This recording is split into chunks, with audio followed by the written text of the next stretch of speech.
अस्सलाम वालेकुम वरहमतुल्लाहि वबरकातुह।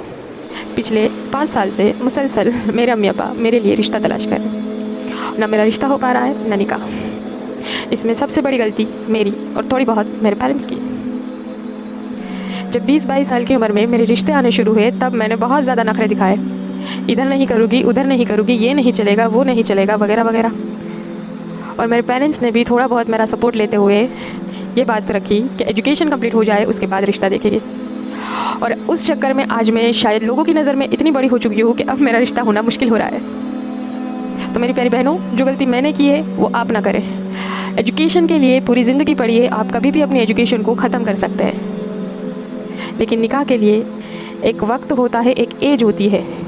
उस वक्त में अगर आपने निकाह ना किया, वो एज आपकी चली गई, फिर रिश्ता मिलना बहुत मुश्किल होता है। किसी भी यूनिवर्सिटी में रूल नहीं है कि अगर आप मैरिड हो तो आपको एडमिशन नहीं मिलेगा, और न दीन शरीयत आपको एजुकेशन लेने से रोकती है। तो निकाह कर लो सही उम्र पे, उसके बाद आप अपनी एजुकेशन कंप्लीट कर लो। एक लड़का निकाह के लिए सबसे पहले लड़की में क्या देखता है? खूबसूरती। उसकी उम्र। हर लड़के की ख्वाहिश होती है कि उसको एक जवान खूबसूरत हमसफ़र मिले। एक लड़का लड़की में खूबसूरती देखता है, उम्र देखता है, ना कि उसकी एजुकेशन, जो कि मेरे साथ भी हो रहा है। मेरी एजुकेशन को नहीं देखा जा रहा है, मेरी उम्र को देखा जा रहा है, मेरे अखलाक को नहीं देखा जा रहा है, बढ़ती उम्र के साथ मेरी ढलती खूबसूरती को देखा जा रहा है। तो मेरी बहनें, ये हक बात है कि जैसे जैसे एज बढ़ती जाती है वैसे वैसे खूबसूरती ढलती जाती है, और जैसे जैसे एज बढ़ती जाती है लड़कियों के पास ऑप्शंस ख़त्म होते जाते हैं।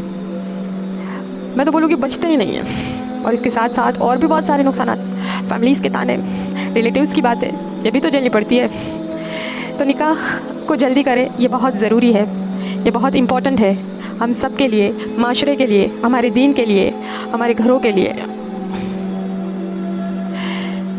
लास्ट में मैं यही कहूँगी, रीत रिवाज रस्मों से परे आओ सुन्नत तरीके से निकाह करें, निकाह को आसान करें और सुन्नत को आम करें।